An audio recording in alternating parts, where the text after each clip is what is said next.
కోర్టులో చెప్పాం. కోర్టులో మేము వేసిన పిటిషన్లో ఒక మెన్షన్ చేయడం జరిగింది. జగన్మోహన్ రెడ్డి గారిని ప్రతివాదిగా చేర్చడం కూడా జరిగింది. ఆయన ఎందుకు వ్యతిరేకిస్తున్నారో కూడా చెప్పడం కూడా జరిగింది.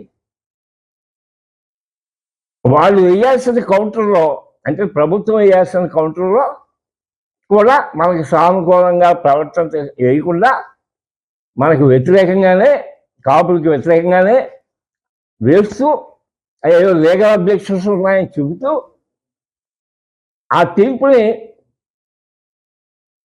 ఆ కేసుని, అంటే మనం వేసిన కేసును కొట్టామన్నారు, అలా కౌంటర్ వేశారు. ఆ స్థితిలో ఇంకా విచారణ జరుగుతూ ఇప్పుడు హైకోర్టులో ఉంది, అది పెండింగ్లో. ఇప్పుడు మళ్ళీ కూటమి ప్రభుత్వం వచ్చింది ఇవాళ. ఈ కూటమి ఎలక్షన్స్లో కాపు సామాజిక వర్గం, అంటే కాపులు, బల్లీలు, తెలగాలు వగేరా 199 మంది ఇవాళ కూటమికి సపోర్ట్ చేశారు. ఆ చేయటం వల్లే ఈవేళ 120 పైసల్లో కూటమి ప్రభుత్వం అన్ని ప్రాంతాల్లో, అన్ని నియోజకవర్గాల్లో దగ్గడానికి కారణం చెప్పడానికి ఏమాత్రం కూడా సందేహం లేదు.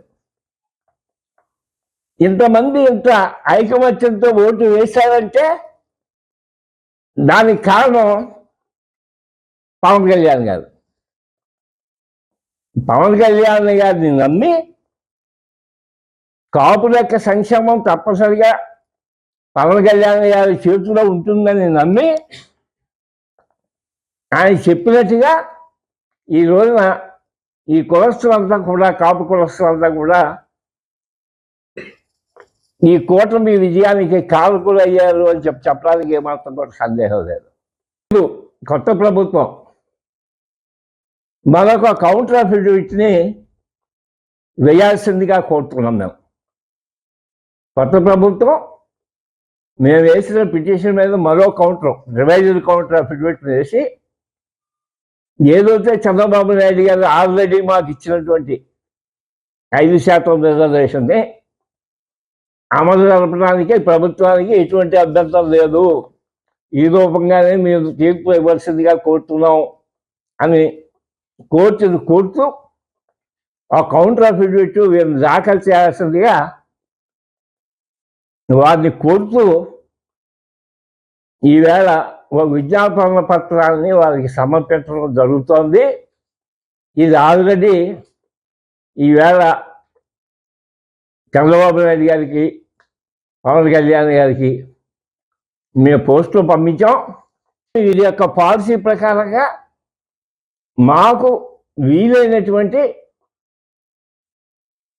మరో కౌంటర్ని వేయాల్సిన నెసెసిటీ అర్జెంటుగా ఉంది. అది ఒకటి. అంటే కోర్టు తీర్పు ఇవ్వకుండానే ఈ కౌంటర్ వెంటనే దాఖలు చేయాలనేటువంటిది మా కోరిక. రెండోది ఏంటంటే, కాపుల్ని రిజర్వేషన్ సౌకర్యం కలగ చేయకపోవటం వల్ల ఈ 5 సంవత్సరాల నుంచి కూడా అనేక ఉద్యోగాల్లో కాపులకి వెనకబడి ఉన్నటువంటి కాపుల్లో వెనకబడి ఉన్నటువంటి కాపుల కుర్రాళ్ళకి ఉద్యోగాలు లేకుండా పోయినాయి. ఆ రిజర్వేషన్ సౌకర్యం లేకపోవటం వల్ల. అలాగే ఈ మధ్య కొత్త గవర్నమెంట్ వచ్చింది, మెగా డిఎస్సి అని మొన్న ప్రకటన చేశారు. అది ఈవేళ రేపు మళ్ళీ వాళ్ళు ఎగ్జామినేషన్స్ అవి పరీక్షలు అవి పెట్టబోతున్నారు.